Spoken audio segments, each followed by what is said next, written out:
At one point in time, pulling 1,000 pounds or more was something that was completely unheard of. With that said though, while seeing a lifter pull 1,000 pounds is still something rare to see, there are more powerlifters showing the ability to do so, to the point where you have guys within powerlifting pulling an amount of weight that once upon a time only strong men could pull. Since times have changed though, who are the best to ever pull at least 1,000 pounds? I do have 5 people in mind that I'm going to go over today, so let's get into the video.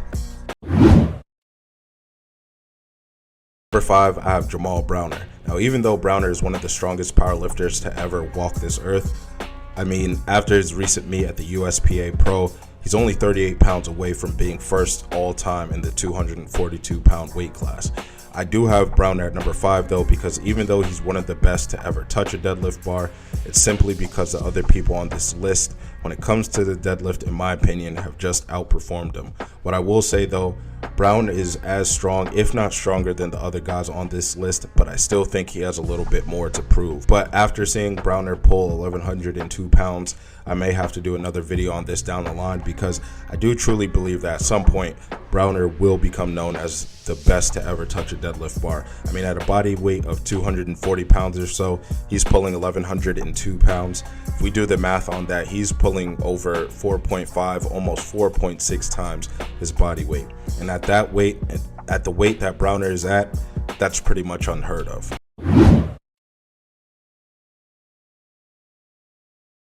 Number 4, I have Benedict Magnuson. Now, there's something about Benedict Magnuson that I'm not going to talk too much about in this video, but I may do another video on covering this little story. But it does revolve around him potentially to really being the first ever to pull 1,000 pounds or more in a powerlifting meet, and he did this back in 2015. Now, if this is true, that means of course that Dan Grigsby may not have been the first to ever record a 1,000 pound or more deadlift at a raw powerlifting meet after all.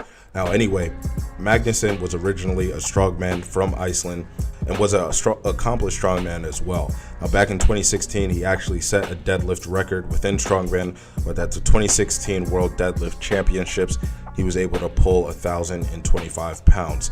And looking at his history, it actually seems that Magnuson was one of the guys that could keep up with Eddie Hall in his deadlift.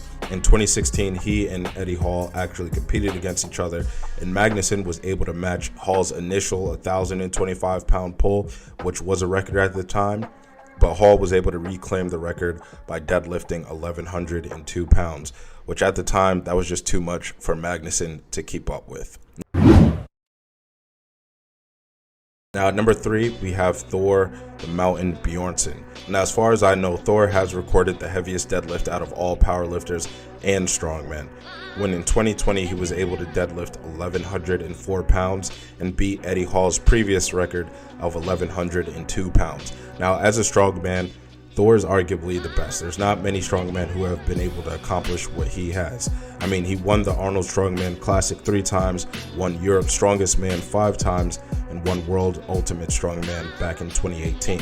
That's not even half of what he's been able to do within strongman competitions.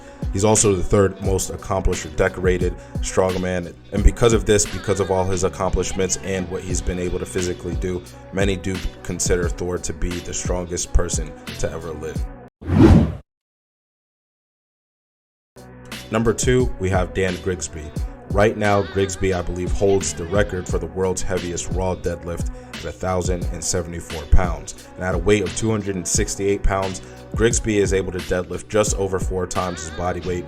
While this doesn't compare to Jamal Browner being able to deadlift about 4.6 times his body weight, Grigsby was able to record a deadlift that is about 70 pounds heavier than what Jamal Browner was able to record. Now, just to put this into perspective, how strong Grigsby is only 30 pounds away from breaking Thor's record of 1,104 pounds, just about 30 pounds he's away. But he's over 200 pounds lighter. He's just about 200 pounds lighter than what Thor is. And I do think in the near future we'll see Grigsby break this record. He did attempt 1,102 pounds at the American Pro back in July, but he did fail this attempt. I do want to add a little bit more context though. Usually at a meet you get about 3 attempts per lift. but Grigsby did attempt 1,102 pounds as a 4th attempt, so fatigue definitely could have been a factor. At number 1, we have Eddie Hall. Even though most of the guys on this list could out deadlift Eddie Hall now, Eddie Hall to me is the one who set the standard and paved the way for these guys on this list. Hall is known as one of the strongman greats. He's a 2-time England Strongest Man winner, a 5-time Britain Strongest Man winner, and a 6-time UK Strongest Man winner. Now, Hall was the first man to deadlift 500 kg or 1,102 pounds. And he did this back in 2016 and formally held the record until Thor broke it in 2020. And when Hall first broke the record, it was scary. I mean, it looked to me like this man was on the verge of death for, attempting to deadlift the amount of weight that he was attempting to deadlift. But thank God, because he was able to walk away healthy, he was able to improve his physique. But these are the guys that I have on this list. These are the 5 guys that I think are there's not too many people that have deadlift over 1,000 pounds, but these are my top 5 guys. In your guys' opinion, though, did I miss anyone, or are there any 1,000-pound deadlifters that I did not put on this list that you would have liked to see on this list? As always, guys, thank you for watching. Make sure that you do like the video, subscribe to the channel. I'll see you guys later.